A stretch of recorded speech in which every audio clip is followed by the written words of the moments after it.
بسم الله الرحمن الرحيم. إن الحمد لله نحمده ونستعينه ونستغفره ونعوذ بالله من شرور أنفسنا ومن سيئات أعمالنا. من يهده الله فلا مضل له ومن يضلله فلا هادي له، وأشهد أن لا إله إلا الله وحده لا شريك له، وأشهد أن محمدا عبده ورسوله. أما بعد، بسم الله الرحمن الرحیم. دفاع صحابہ رضی اللہ عنہم. دفاع رسول صلی اللہ علیہ وسلم میں یہ بات بھی شامل ہے کہ نبی صلی اللہ علیہ وسلم کے تمام صحابہ کرام رضی اللہ عنہم کا بھی دفاع کیا جائے، کیونکہ وہ نبی صلی اللہ علیہ وسلم کے شاگرد اور ساتھی تھے. ان کے فضائل اور مقام و مرتبہ کا تذکرہ ہم حب احباب رسول صلی اللہ علیہ وسلم کے زیر عنوان کر چکے ہیں، لہٰذا انہیں دہرانا تحصیل حاصل ہے. تحفظ ناموس رسالت. حب مصطفیٰ صلی اللہ علیہ وسلم کے تقاضوں ہی میں سے ایک تقاضا یہ بھی ہے کہ ناموس رسالت کا تحفظ کیا جائے.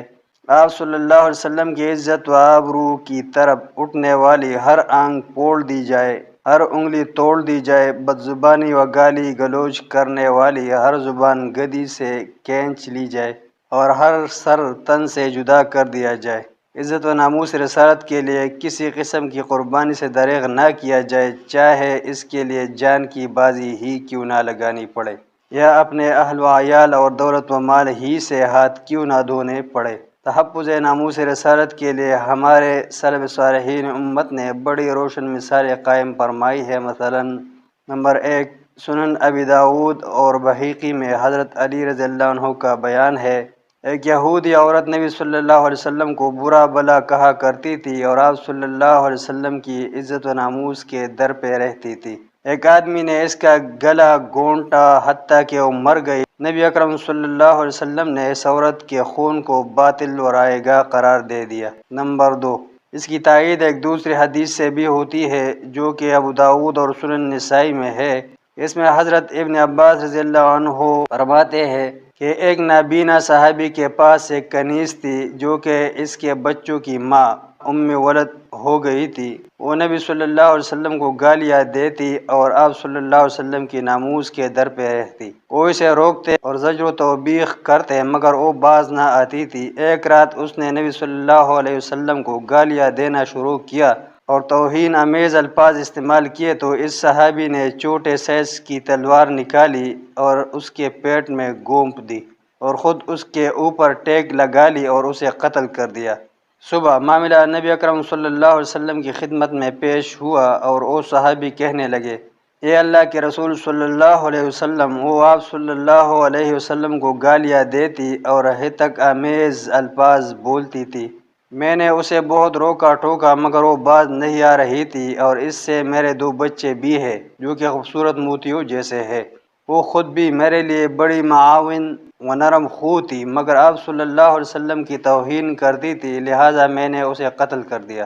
اس حدیث کے آخر میں مذکور ہے کہ نبی اکرم صلی اللہ علیہ وسلم نے فرمایا، خبردار، گواہ رہو کہ اس عورت کا خون رائے گا گیا ہے، یعنی اس کی کوئی قیمت نہیں، نہ اس کا قصاص ہے، بلکہ اس کی جرم بد زبانی و توہین رسالت صلی اللہ علیہ وسلم کی وجہ سے اس کے خون کی کوئی قیمت ہی نہیں رہی. نصرت رسول صلی اللہ علیہ وسلم. محبان رسول صلی اللہ علیہ وسلم سے حب مصطفیٰ صلی اللہ علیہ وسلم کا ایک بھرپور اور 11واں تقاضا یہ بھی ہے کہ وہ ہر ممکنہ طریقہ سے نبی اکرم صلی اللہ علیہ وسلم کی مدد و نصرت کرے. نبی کریم صلی اللہ علیہ وسلم کی نصرت وہ فریضہ ہے کہ یہ اللہ تعالیٰ نے صرف امت اسلامیہ پر ہی نہیں بلکہ دیگر انبیاء علیہ السلام پر بھی عائد فرمایا تھا. چنانچہ سورہ ال-عمران میں میثاق انبیاء علیہ السلام کا ذکر آیا ہے جس میں ارشاد الہی ہے، وَإِذْ أَخَذَ اللَّهُ مِيثَاقَ النَّبِيِّينَ لَمَا آتَيْتُكُم مِّن كِتَابٍ وَحِكْمَةٍ ثُمَّ جَاءَكُمْ رَسُولٌ مُّصَدِّقٌ لِّمَا مَعَكُمْ لَتُؤْمِنُنَّ بِهِ وَلَتَنصُرُنَّهُ قَالَ أَأَقْرَرْتُمْ وَأَخَذْتُمْ عَلَىٰ ذَٰلِكُمْ إِصْرِي قَالُوا أَقْرَرْنَا قَالَ فَاشْهَدُوا وَأَنَا مَعَكُمْ مِنَ الشَّاهِدِينَ. اور جب اللہ نے پیغمبروں سے عہد لیا کہ جب میں تم کو کتاب اور حکمت و دانائی عطا کروں، پھر تمہارے پاس ایک پیغمبر آئے جو تمہاری کتاب کی تصدیق کرے، تو تمہیں ضرور اس پر ایمان لانا ہوگا اور ضرور اس کی مدد کرنی ہوگی۔ اور یہ عہد لینے کے بعد پوچھا کہ بھلا تم نے اقرار کیا اور اس اقرار پر میرا ذمہ لیا، یعنی مجھے ضامن ٹھہرایا؟ انہوں نے کہا ہاں، ہم نے اقرار کیا۔ اللہ نے فرمایا کہ تم اس عہد و پیما کے گواہ رہو اور میں بھی تمہارے ساتھ گواہ ہوں۔ اس آیات کی تفسیر میں اگرچہ ایک دوسرا معروف قول بھی ہے، مگر یہ تفسیر بھی کی گئی ہے اور اس پہلی تفسیر کا مفہوم اس تفسیر کو بھی شامل ہے۔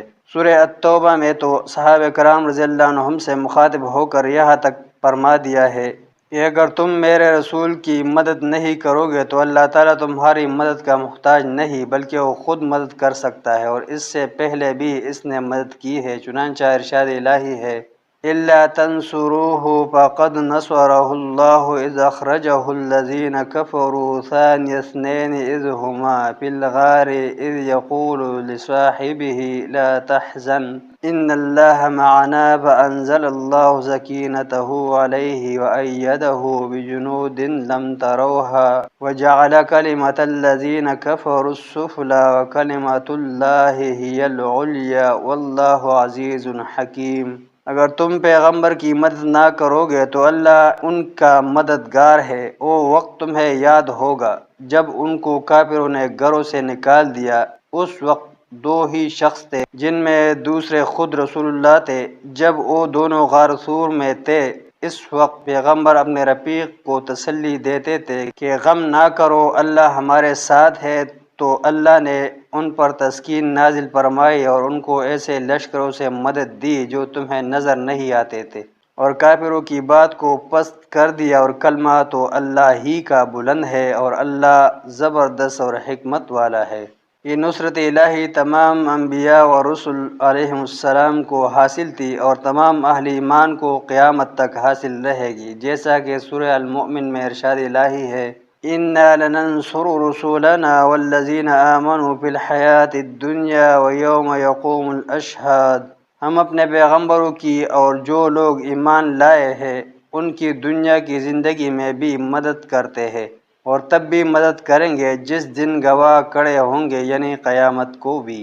جبکہ سورہ الحشر میں نبی صلی اللہ علیہ وسلم کی نصرت کرنے والوں کو صادقین قرار دیا اور فرمایا للفقراء المہاجرین الذین اخرجوا من دیارہم واموالہم یبتغون فضلا من اللہ ورضوانا وینصرون اللہ ورسولہ اولئک هم الصادقون۔